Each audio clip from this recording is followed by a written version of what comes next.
Good morning, my little darlings. On the screen, you'll see a book called The Dark 30, which I have here. The Dark 30, Southern Tales of the Supernatural. You can search for it on the internet. And it's by Patricia C. McKissack. I'm usually not into these spooky stories, but I'm telling you, this book is off the hook. It's just a little small book. It's not that heavy. See, sometimes I get this little eye geared up where I can read a few words. But this book is about Montgomery. It's a bunch of short stories. A black writer. This story is quite a few, but this one story is called The Woman in the Snow. And it's about Montgomery, Alabama buscot and boycott in 1955 to 56. And what happened is this black woman, her baby got sick. So she tried to get on the road to catch a bus. But her husband had gone to Memphis to try to find a job. So what she did was she asked the bus driver would he take her jewelry, a piece of jewelry, in place of, I think, the 5-cent bus ride. And he told her no. And there was a big blizzard going on. And her baby was just coughing, and she was holding her baby close to her. She was a black lady. The bus driver was a white male because there weren't any black bus drivers then. And, he called her a few choice words like maybe some brothers are calling us now. And he drove off in this blinding snowstorm. Well, to make a long story short, they found her and the baby frozen dead the next day. And he passed right by the hospital where he could have taken her, but he didn't do it. That was the signs of the time back in the 50s. So what happened is every bus driver from then on would see this woman whenever there was a snowstorm with a baby in her arm, begging for them to stop and pick her up. And I don't think any of them stopped. Well, then later on, the buses start integrating, and they got black bus drivers. So the people was warning him, it's haunted. It's a lady that's trying to get on the bus with a baby. But she's the dead lady who died a long time ago.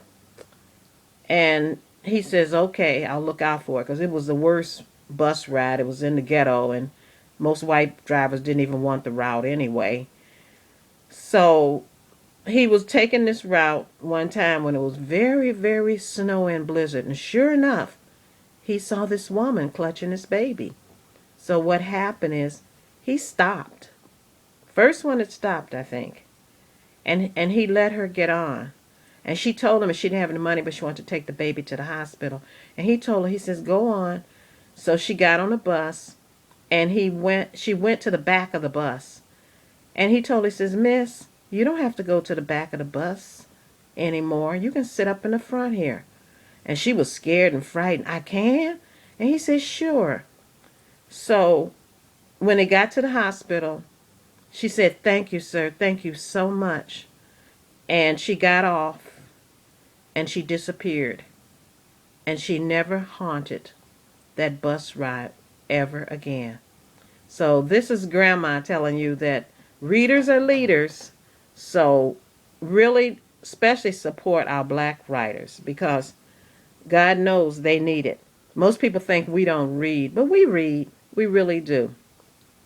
Another thing I want to tell you is, again, I want to apologize for having to cut off my comments, but you know my email, nice1024-805@aol.com.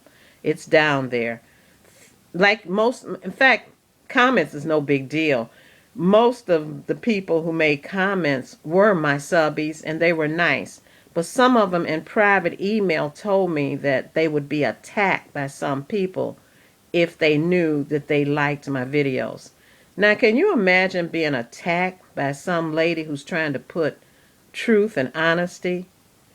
And the man that attacked my video and sent his people after me was because he was cursing at 4:30 in the morning with his child in the room, a little girl sleeping. And this is a guy who will call black women all kind of nasty names. Now I'm going to turn his video around. What if this had been, the terrible names he called black women? What if this had been a black woman in this hotel room that was watching porn and speaking all filthy while her little boy is trying to sleep, about 6 or 7 years old? I looked at his video from the point of view of a grandmother. I've never tagged his video. I've never reported him.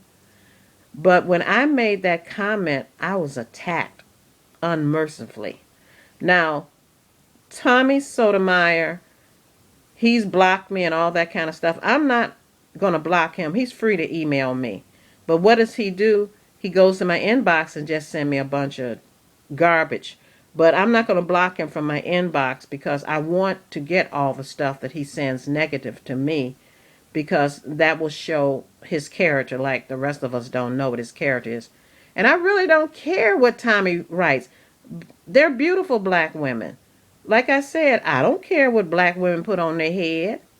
Tommy has talked about his own mother. So if someone talks about their own mother and says she's a crook, then what do I expect them to have any respect for me or any other black woman? But Tommy, you're raising a black woman. You're raising a little black girl. I mean, Tommy, you uploaded that video. I wasn't in that hotel room and unloaded it. Just like you watch videos, Tommy, and you put your potty mouth spin to the whatever's happening, I'm putting my intelligent spin to a video, Tommy, that you uploaded. I'm not being no hater. And as far as being old, Tommy, I'm so happy that I've lived to be 70. I don't know what to do. Let's hope you make it to 70, Tommy. And I'm so glad that I don't earn my living by using profanity and attacking people. So this will be the last thing I'm going to say about Tommy Sotomayor. I will still listen to what he has to say. But Tommy, if you can dish it out, you better know how to take it. You gave me the brick to hit you on your own head. And you calling me a bunch of nasty names, I don't care. My subbies kept emailing me telling me, shut it down. And I'm not going to be shutting it down and shutting it up. When Grandma closed the door is closed. But you're free to email me, even Tommy. But Tommy, when I start reading the email, and if it's when it's a bunch of profanity, it gets deleted. Because I'm not going to fill my mind. If I think I can come with you with respect, you can come to me with respect. But maybe that's just not your ability, Mr. Psychologist, to do that.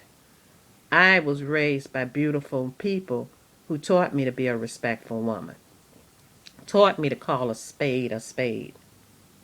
And like I said, I'm not attacking your daughter, but you would never have been able to pull that with my grandmother or me with all that profanity that time of morning with that child trying to sleep. I mean, Tommy, you know I'm not lying. What were you, high or something? To get up at 4:30 in the morning and bring up pebbles? So that's it. Okay, everybody. Patricia C. McKissack, The Dark 30. And you got to realize when you're on this YouTube, if you can put it out, you can call people all nasty names, then you should be man enough to accept a grandmother who's giving you constructive criticism. My constructive criticism is, Tommy, don't make videos with your child there while you got your potty mouth going. That's not good. And I know people says, well, other people curse. Yeah, other people curse in front of their children, but they don't upload it for the world to see. They don't. They got more intelligence than that. And the ones who are stupid enough to upload them behaving badly around their children, they soon get a visit from the DCFS to explain themselves. So it's out of my hands. Whatever happens, it happens. It's water over the bridge now, Tommy. You can keep calling me all the mean, nasty names you want to. I'm a pretty strong woman. I'm not bending over for you to ride my back. I'm just letting my friends know that they're free to call grandma. And every one of my videos, you will find I'm not attacking black men. I'm attacking the killings in Chicago. That's my main concern here. I'm attacking poverty. I'm attacking trying to help somebody along the way. Okay, everybody have a good day, and grandma will be back. Will be back.